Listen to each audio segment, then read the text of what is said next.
നമ്മുടെ വീടുകളിൽ ദാരിദ്ര്യം ഉണ്ടാക്കുന്ന കാര്യങ്ങളെ ഉപേക്ഷിക്കുക എന്ന്.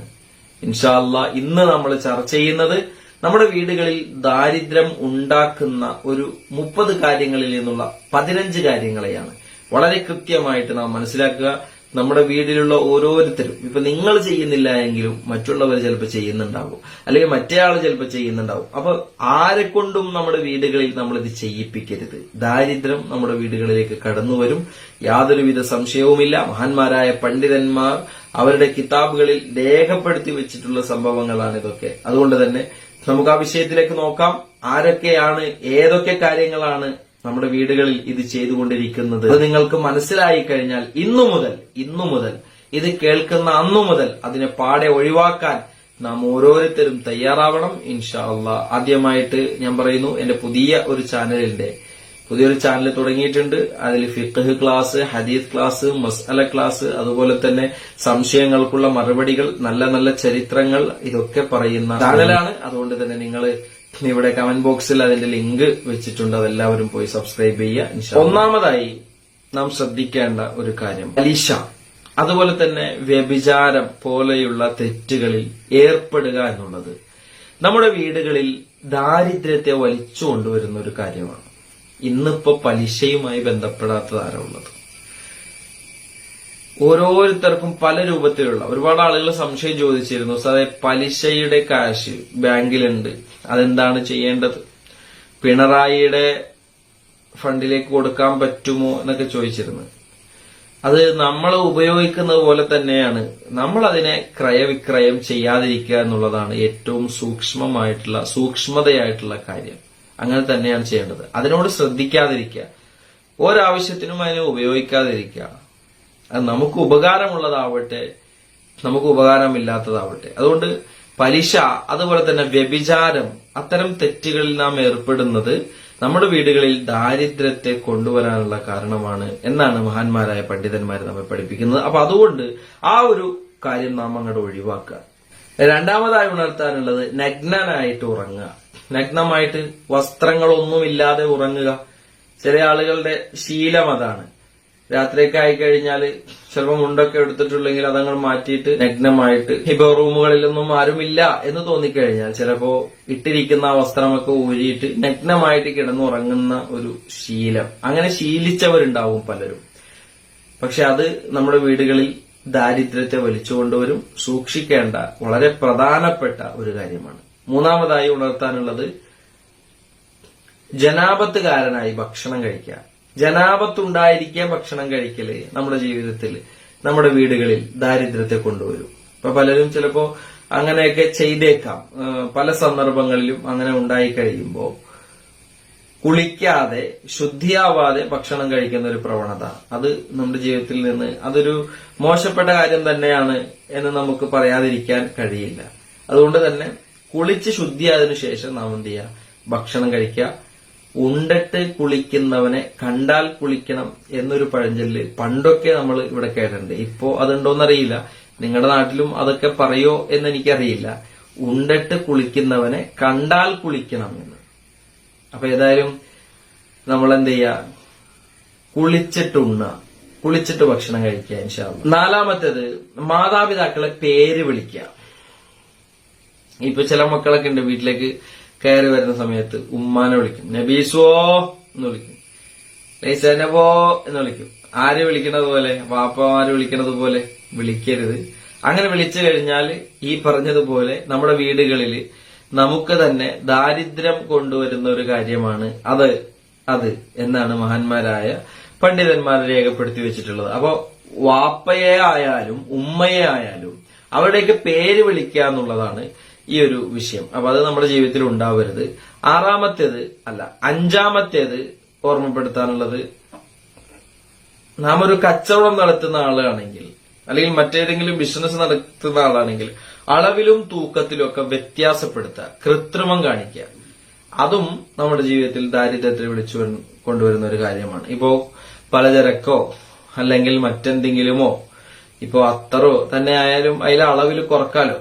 അങ്ങനെയുള്ള കച്ചവടങ്ങളൊക്കെ നടത്തുന്ന, ബിസിനസ്സുകളൊക്കെ നടത്തുന്ന ആളുകള് എന്ത് ചെയ്യുക, അതിന്റെ അളവില് അല്ലെങ്കിൽ അതിന്റെ തൂക്കത്തിൽ ഒക്കെ കൃത്രിമം കാണിച്ചു കഴിഞ്ഞാൽ അവരുടെയും ജീവിതത്തിൽ ദാരിദ്ര്യമുണ്ടാകുമെന്ന് മഹാന്മാരായ പണ്ഡിതന്മാർ ഓർമ്മപ്പെടുത്തുന്നു. ആറാമത്തേത്, നമ്മൾ ചെയ്ത നന്മകൾ. നമ്മൾ ഒരുപാട് നന്മകൾ ചെയ്യുന്നവരാണ് അല്ലെ? ജീവിതത്തിൽ ഒരുപാട് നന്മകൾ ചെയ്യുന്നവരാണ്. അള്ളാഹു അങ്ങനെ ആക്കിത്തരട്ടെ. നമുക്ക് ഒരുപാട് നന്മകൾ, ഖൈറാത്തുകൾ ചെയ്യാനുള്ള ഭാഗ്യം അള്ളാഹു നമുക്ക് തരട്ടെ. ഈ നന്മകളൊക്കെ മറ്റുള്ളവര് കാണാൻ വേണ്ടിയിട്ട് അവരുടെ മുമ്പിൽ എടുത്തു പറയുക, അവരിൽ നിന്നുള്ള പ്രശംസ ലഭിക്കാൻ വേണ്ടിയിട്ട് അവരുടെ മുമ്പിൽ പോയി പറയുക. അത് ചില ആളുകളുടെ ഒരു പ്രവണതയാണ്, ഒരു സ്വഭാവമായിട്ട് മാറിയിട്ടുണ്ടാവും. ചിലപ്പോ പറയരുത്, അങ്ങനെ ചെയ്യരുത്. നമ്മൾ ചെയ്യുന്ന അമല്, നമ്മൾ ചെയ്യുന്ന പുണ്യം, സൽക്കർമ്മം, അത് ആർക്ക് വേണ്ടിയിട്ടാണ്? അള്ളാഹു സുബ്ഹാനഹു വ തആല കാണാൻ വേണ്ടിയിട്ടാണ്.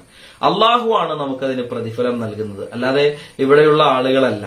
അങ്ങനെ ചെയ്തു കഴിഞ്ഞാൽ നാളെ റബ്ബിന്റെ അടുക്കൽ ചെല്ലുമ്പോ നീ ചോദിക്കും അള്ളാഹുവിനോട്, അള്ളാഹു ഞാൻ ഒരുപാട് അമലുകൾ ചെയ്തിരുന്നല്ലോ, ഒരുപാട് സൽക്കർമ്മങ്ങൾ ചെയ്തിരുന്നല്ലോ, അതൊക്കെ എവിടെ എന്ന് ചോദിക്കുമ്പോ റബ്ബ് നിന്നോട് എന്താ പറയാന്നറിയോ? നീ ആർക്ക് വേണ്ടിയിട്ടാ അത് ചെയ്തത്? ആരെ കാണിക്കാൻ വേണ്ടിയിട്ടാ ചെയ്തത്? ദേ അവിടെ നിപ്പുണ്ടവര്, അവരടുത്ത് പോയി ചോദിച്ചോ, എന്റെ കയ്യിൽ നിനക്കൊന്നുമില്ല എന്ന് അള്ളാഹു സുബ്ഹാനഹു വ തആല പറയുന്ന ഒരു അവസ്ഥ നമുക്ക് ഉണ്ടാകും. അങ്ങനെ ഉണ്ടാവാതിരിക്കട്ടെ. നാം മറ്റുള്ളവർക്ക് വേണ്ടിയിട്ടാണ്, അവരെ കാണിക്കാൻ വേണ്ടിയിട്ടാണ്, അവനെ ബോധ്യപ്പെടുത്താൻ വേണ്ടിയിട്ടാണ് നിസ്കരിക്കുന്നത് എങ്കിൽ ഇൻഷാ അല്ലാഹ്. ഏഴാമത്തേത്, ആവശ്യക്കാരായ ആളുകൾക്ക് വെള്ളം തടയുക. വെള്ളം എന്നുള്ള ആരെയും ഉടമസ്ഥാവകാശത്തിൽപ്പെട്ടതല്ല. അള്ളാഹു സുബ്ഹാനഹു വ തആല കൊടുക്കുന്ന ഒരു വലിയ അനുഗ്രഹമാണ് ജലം എന്നുള്ളത്. വെള്ളം അതെന്താവശ്യത്തിനായാലും, കുടിക്കാനുള്ള ആവശ്യത്തിനായാലും, കുളിക്കാനുള്ള ആവശ്യത്തിനായാലും, കൃഷിക്കുള്ള ആവശ്യത്തിനായാലും, മറ്റു പല ആവശ്യത്തിനും നമുക്ക് വെള്ളം ആവശ്യമാണ്. അപ്പൊ ഈ വെള്ളം അത്യാവശ്യക്കാർക്ക് തടയുക എന്നുള്ളത് അത് നമ്മുടെ ജീവിതത്തിൽ ദാരിദ്ര്യത്തെ വിളിച്ചു കൊണ്ടുവരുന്ന ഒരു കാര്യം തന്നെയാണ്, യാതൊരുവിധ സംശയവുമില്ല. അപ്പൊ അത്തരം വിഷയങ്ങൾ നമ്മുടെ ജീവിതത്തിൽ ഉണ്ടാവാതിരിക്കുക. അടുത്തത്, എട്ടാമത്തേത്, മറ്റുള്ള ആളുകളെ ദ്രോഹിക്കുക, അവരെ വിഷമിപ്പിക്കുക. എപ്പോഴും മാനസികമായാലും അതുപോലെ തന്നെ ശാരീരികമായാലും. ദ്രോഹം എന്ന് പറഞ്ഞാൽ അത് മാന്യനായ ഒരു മനുഷ്യനിൽ നിന്നും ഉണ്ടാവില്ല. മറ്റുള്ളവരെ ദ്രോഹിക്കുക എന്ന് പറഞ്ഞാൽ അത് വലിയ നീചമായിട്ടുള്ള ഒരു പ്രവൃത്തിയാണ്. മാനസികമായിട്ടുള്ള ദ്രോഹമുണ്ട്, പല കുത്തുവാക്കുകളും അസഭ്യ വർഷങ്ങളും ഒക്കെ ചെയ്തുകൊണ്ടിട്ടുള്ള ചെയ്തികൾ. ഇതൊക്കെ മറ്റുള്ള ആളുകളിൽ അവന്റെ അഭിമാനത്തെയും അതുപോലെ തന്നെ അവന്റെ മനസ്സിനെയും ഒരുപാട് വേദനിപ്പിക്കും എന്നുള്ളതിൽ സംശയമില്ല. അപ്പൊ അതുകൊണ്ട് അങ്ങനെയുള്ള സംഭവങ്ങൾ ഉണ്ടാവരുത്. ശാരീരികമായിട്ടും വേദനിപ്പിക്കാൻ പാടില്ല, ഉപദ്രവിക്കാൻ പാടില്ല. തല്ലൊടുക്കുക, ചവിട്ടുക, കുത്തുക, മെതിക്കുക എന്നെന്തൊക്കെ നടക്കണേ, വെട്ടും കുത്തും അതും ഇതും തല്ലലും തലോടലും ഒക്കെ. അപ്പൊ അതൊന്നും ഇല്ലാതിരിക്കുക, മറ്റുള്ളവരെ ഉപദ്രവിക്കാതിരിക്കുക എന്നുള്ളതാണ് ഇൻഷാ അല്ലാഹ് എട്ടാമത്തേത്. ഒൻപതാമത്തേത്, ഔലിയാക്കളെ നിസാരപ്പെടുത്തുക. പല ആളുകളിലും ഉള്ള ഒരു പ്രവണതയാണിത്. സുന്നിയായിരിക്കും, നല്ല അസൽ സുന്നിയായിരിക്കും, പക്ഷെ ഏതെങ്കിലും ഒരു വലിയനെ പറ്റിയിട്ട് പറയുമ്പോൾ അതെന്താ അങ്ങനെ, അതെന്താ ഇങ്ങനെ എന്ന് ചോദിച്ചാൽ അങ്ങനെ അവർ ചെയ്യാൻ പാടില്ലായിരുന്നല്ലോ എന്ന് നിരൂപണം നടത്തുന്ന പല ആളുകളുണ്ട് നമ്മുടെ കൂട്ടത്തില്. അപ്പൊ അത്തരക്കാരോട് പറയാനുള്ളത് അതൊക്കെ ഔലിയാക്കളുടെ ആ മഹത്വത്തെ നിസാരപ്പെടുത്തലാണ്. അള്ളാഹു സുബ്ഹാനഹു വ തആല ബഹുമാനിച്ച ആളുകളെ നമ്മൾ പിന്നെ ബഹുമാനിക്കുന്നത് കൊണ്ട് എന്തു കുഴപ്പമുള്ളത്?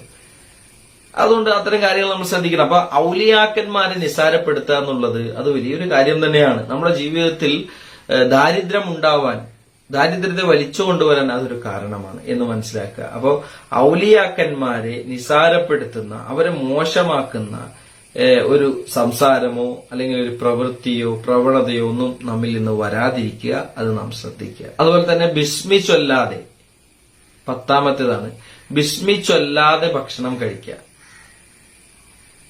ബിസ്മി ചൊല്ലിയിട്ട് വേണമല്ലോ ഭക്ഷണം കഴിക്കാൻ തുടങ്ങുമ്പോ.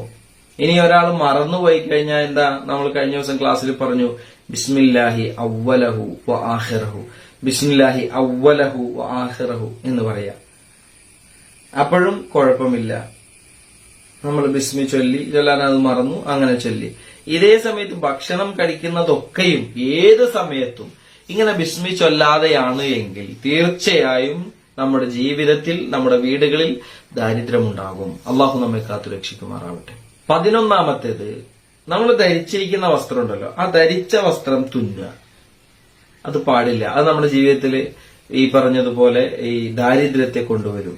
മഹാന്മാരായ ഒരുപാട് ആളുകൾ അതുപോലെ തന്നെ നമ്മുടെ മുൻഗാമികളായ നമ്മുടെ വെല്ലുമ്മമാരും വെല്ലുപ്പമാരും അടക്കമുള്ള ഓരോരുത്തരും പറയുന്ന ഒരു കാര്യമാണ്, ഇട്ട വസ്ത്രം തുന്നല്ലേ മോനെ, അത് ഊരിക്കൊണ്ട് തുന്നുക.